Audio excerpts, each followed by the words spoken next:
일본 열도의 여명은 고립된 안개 속에서 시작되었습니다. 수만 년 전부터 정착해 자연과 호흡하며 독특한 새끼줄 무늬 토기를 남긴 조몬인들은 인류사에서 가장 오래된 정착 문명 중 하나를 일구었습니다. 그러나 평화롭던 섬에 한반도를 거친 야요이족이 청동기와 벼농사 기술을 들고 유입되면서 거대한 변혁이 일어납니다. 원주민과 이주민은 때로는 격렬하게 충돌하고 때로는 피를 섞으며 오늘날 일본인의 뿌리를 형성했습니다. 외부의 것을 받아들여 자신만의 것으로 녹여내는 일본 특유의 잡종 문화적 속성이 이때 잉태된 것입니다. 이후 강력한 시족 세력인 야마토 가문이 등장하며 일본은 비로소 국가라는 체계를 꿈꾸기 시작했습니다. 거대한 열쇠구멍 모양의 고부는 죽은 왕의 권위를 산 자들에게 각인시키는 정치적 선언이었습니다. 6세기경 아스카 시대에 이르러 대륙으로부터 유입된 불교와 한자는 단순한 종교와 문자를 넘어 정교한 통치 철학으로 자리 잡았습니다. 일본의 지배층은 해가 뜨는 나라의 천황이 해가 지는 나라의 천황에게라는 편지를 보낼 만큼 당당한 자의식을 지닌 채 선진 문물을 흡수했습니다. 이 시기는 헤이안 시대의 겐지 이야기와 같은 섬세하고 우아한 궁정 문화로 정점을 찍으며 가장 일본다운 미학적 기초를 완성했습니다. 천년 전의 일본, 교토의 궁정은 세상의 끝인 듯 우아했습니다. 귀족들은 떨어지는 벚꽃을 보며 시를 읊었고 무라사키 시키부라는 여인의 손에서 세계 최초의 장편 소설 겐지 이야기가 탄생했습니다. 정치는 섬섬 옥수 같은 손끝에서 이루어지는 세련된 유희였고 미비는 곧 권력이었습니다. 하지만 그 화려한 겉모습 아래서는 권력의 뿌리가 썩어가고 있었습니다. 후지와라, 미나모토, 타이라와 같은 외척 가문들은 천황을 상징적인 허수아비로 세워둔 채 서로를 배신하고 결탁하며 실권을 탐했습니다. 조정이 시와 노래에 취해 있을 때 정작 나라의 물리적 힘은 수도 밖 변방으로 흘러나가고 있었습니다. 일본 북쪽의 거친 땅에서 조정의 군대는 고전을 면치 못하고 있었습니다. 그곳에는 에미시라 불리는 원주민들이 있었는데 그들의 기마공술은 가히 독보적이었습니다. 농민들을 급히 징집해 만든 조정의 보병부대는 말 위에서 화살을 퍼붓는 그들을 당해낼 재간이 없었습니다. 살아남기 위한 선택은 단 하나, 적처럼 싸우는 것뿐이었습니다. 그렇게 말 위에서 활을 쏘고 칼을 휘두르는 전업전사 집단이 형성되었습니다. 이것이 우리가 아는 사무라이의 시작입니다. 초기 그들은 낭만적인 기사가 아니라 필요에 따라 고용되고 버려지는 살인 병기에 가까웠습니다. 전쟁이 없으면 산적이 되었고 때로는 귀족의 사병이나 농촌의 경비원이 되기도 했습니다. 그러나 그들은 조용히 그리고 확실하게 일본 사회의 핏줄 속으로 스며들고 있었습니다. 중앙 귀족들의 권력 다툼이 호겐의 난과 헤이지의 난이라는 폭발로 이어졌을 때 세상은 비로소 깨달았습니다. 화려한 문장보다 날카로운 강철이 더 강하다는 것을요. 전쟁의 승패를 결정지은 것은 귀족이 아닌 그들이 부린 사무라이들이었습니다. 결국 미나모토노 요리토모가 정권을 장악하며 천황으로부터 쇼군이라는 칭호를 받아냅니다. 1185년 가마쿠라에 최초의 무사 정권인 막부가 들어선 것입니다. 이제 일본은 기묘한 이중구조를 갖게 됩니다. 교토에는 상징적인 천황이, 가마쿠라에는 실질적인 지배자 쇼군이 존재하는 형태였습니다. 심지어 시간이 흘러 쇼군의 힘이 약해지자 그 뒤에서 실권을 휘두르는 시켄이 등장하며 권력은 미로처럼 복잡해졌습니다. 이 복잡한 권력의 미로 속으로 거대한 외부의 폭풍이 들이닥쳤습니다. 1274년과 1281년 유라시아를 정복한 쿠빌라이 칸의 몽골 함대가 일본 앞바다에 나타났습니다. 일본 무사들은 생전 처음 보는 집단 전술과 화약 무기 앞에 고전했지만 필사적으로 성벽을 쌓고 버텼습니다. 그때 역사를 바꾼 것은 자연의 격변이었습니다. 두 번의 침공 모두 거대한 태풍이 몽골 함대를 수장시켰습니다. 일본인들은 이를 가미카제라 부르며 신이 자신들을 지켜준다는 맹목적인 믿음을 갖게 되었습니다. 그러나 승리의 대가는 가혹했습니다.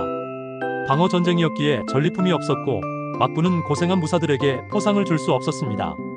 신뢰를 잃은 가마쿠라, 막부는 몰락의 길을 걷게 됩니다.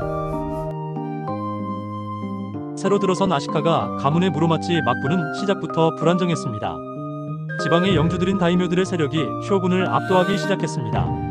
1467년 쇼군의 후계자 문제를 놓고 벌어진 온인의 난은 10년 동안 교토를 불바다로 만들었고 일본은 제어 불능의 혼란에 빠졌습니다.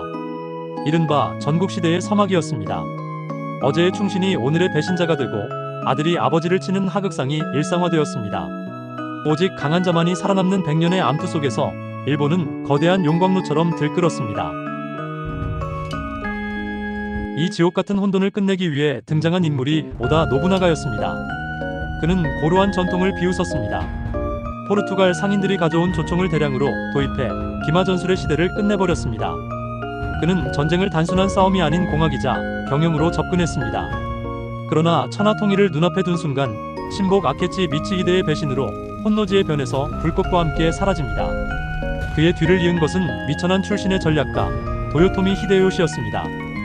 그는 노부나가가 닦아놓은 기반 위에 압도적인 군사력과 정치력을 발휘해 마침내 일본 통일이라는 과업을 완수했습니다. 흑수저 출신으로 천하의 주인이 된 기적같은 이야기였지만 권력의 정점에서 그는 치명적인 악수를 둡니다. 내부의 불만을 밖으로 돌리고 대륙 정복의 망상에 사로잡힌 그는 조선을 침공했습니다. 하지만 7년간의 전쟁은 이순신이 이끄는 조선 수군과 의병 그리고 명나라 군대에 가로막혀 참혹한 실패로 끝났습니다. 수많은 병사들이 타국당에서 쓰러졌고 히데요시 본인 또한 시래 속에 병사하며 그가 세운 황금빛 제국은 순식간에 몰락의 길로 접어들게 됩니다. 칼로 세운 세상은 결국 칼로 인해 흔들리고 있었습니다.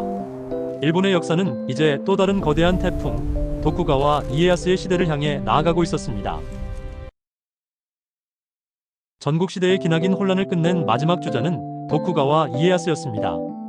그는 인내의 미학을 아는 사람이었습니다. 노부나가와 히데요시의 시대를 묵묵히 견디며 힘을 보존한 그는 1600년 세키가하라 전투에서 승리하며 마침내 천하의 주인이 되었습니다. 1603년 에도에 막부를 세운 그는 아무도 예상치 못한 선택을 내립니다. 바로 나라의 문을 닫는 사쿠고쿠였습니다. 서양의 종교와 무기가 일본의 질서를 흔들 것을 두려워했던 그는 평화를 유리상자 속에 가두어 보존하려 했습니다. 약 250년간 이어진 이 폐쇄적인 평화 속에서 일본은 독특한 문화를 꽃피웠습니다. 신분제는 철처럼 단단했지만 그 안에서 상인 계층이 불을 쌓으며 우키요에, 가부키, 하이쿠 같은 화려하고 섬세한 서민 문화가 탄생했습니다. 에도는 세계에서 가장 거대한 도시 중 하나로 성장했고 일본은 외부와 단절된 채 자신들만의 아름다운 세계를 완성해 나갔습니다. 그러나 유리상자는 영원할 수 없었습니다. 1853년 에도 앞바다에 검은 연기를 내뿜는 미 해군 페리 제독의 흑선이 나타났습니다. 거대한 증기 군함 앞에서 일본인들은 경악했습니다. 문을 열어라, 아니면 우리가 연다는 서구의 압박에 막부는 결국 무릎을 꿇었습니다. 불평등 조약과 개항은 일본인들의 분노를 자극했습니다. 존왕양이 천황을 받들고 오랑캐를 물리치자라는 슬로건 아래 지방의 젊은 무사들이 들불처럼 일어났습니다.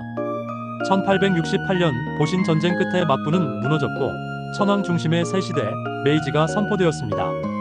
흥미로운 점은 서양을 몰아내자던 주역들이 권력을 잡자마자 누구보다 앞장서서 서양을 배우기 시작했다는 것입니다. 그들은 철도를 깔고 공장을 세웠으며 250년간 칼을 차고 살았던 사무라이 계급을 스스로 폐지했습니다. 일본은 엄청난 속도로 근대 국가를 향해 질주하기 시작했습니다.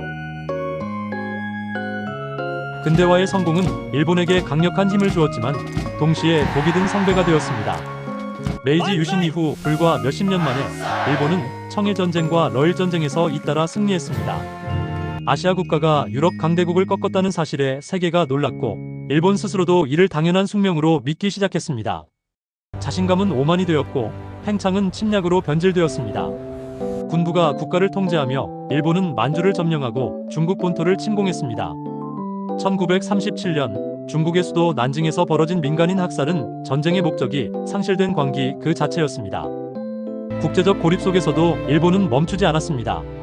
1940년 나치 독일, 이탈리아와 손을 잡은 일본은 1941년 12월 7일 새벽에 하와이 진주만을 기습하며 인류 역사상 가장 파괴적인 충돌인 태평양 전쟁의 소용돌이 속으로 뛰어들었습니다.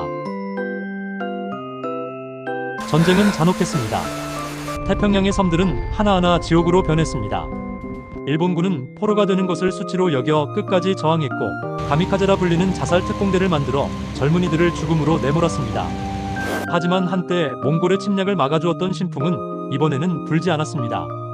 독일이 항복한 후에도 일본은 본토 결전을 외치며 무모한 저항을 이어갔습니다. 결국 1945년 8월 6일과 9일 히로시마와 나가사키에 인류 최악의 무기인 원자폭탄이 떨어졌습니다. 찰나의 순간에 도시는 증발했고 하늘은 불로 뒤덮였습니다. 8월 15일 라디오에서 흘러나온 쇼와 천황에 떨리는 육성은 일본의 무조건 항복을 알렸습니다. 수백 년간 이어져 온 군국주의의 환상은 그렇게 산산조각 났습니다. 연합군이 진주했고 일본은 전쟁을 포기한다는 조항이 담긴 평화 헌법을 받아들여야 했습니다. 천황은 신의 자리에서 내려와 인간이 되었습니다. 모든 것이 파괴된 잿더미 위에서 일본은 다시 시작해야 했습니다. 그러나 일본에게는 이미 수차례의 위기를 기회로 바꾸었던 받아들이고 녹이고 새로 만드는 힘이 잠재되어 있었습니다. 일본인들은 총 대신 기술을, 군함 대신 자동차를 선택했습니다. 교육에 투자하고 공장을 다시 돌리기 시작한 일본은 1960년대에 이르러 세계가 경탄하는 경제 기적을 일구어냈습니다. 소니, 도요타, 혼다와 같은 이름들이 전 세계 시장을 누비기 시작했습니다. 오늘날의 일본은 첨단 기술과 고대의 전통이 기묘하게 공존하는 나라입니다. 도쿄의 마천루 아래에는 조문인의 기업부터 사무라이의 칼날, 원폭의 상처와 경제 성장의 땀방울이 겹겹이 층을 이루며 쌓여 있습니다. 일본의 역사는 우리에게 묻습니다. 우리는 어디에서 왔으며 무엇을 했고 지금 무엇이 되어가고 있는가? 역사는 명확한 정답을 주지 않지만 우리는 그 질문들을 통해 더 나은 미래를 고민하게 됩니다. 안개 속의 섬나라는 여전히 아침 해를 맞이하며 지나온 길을 성찰하고 있습니다.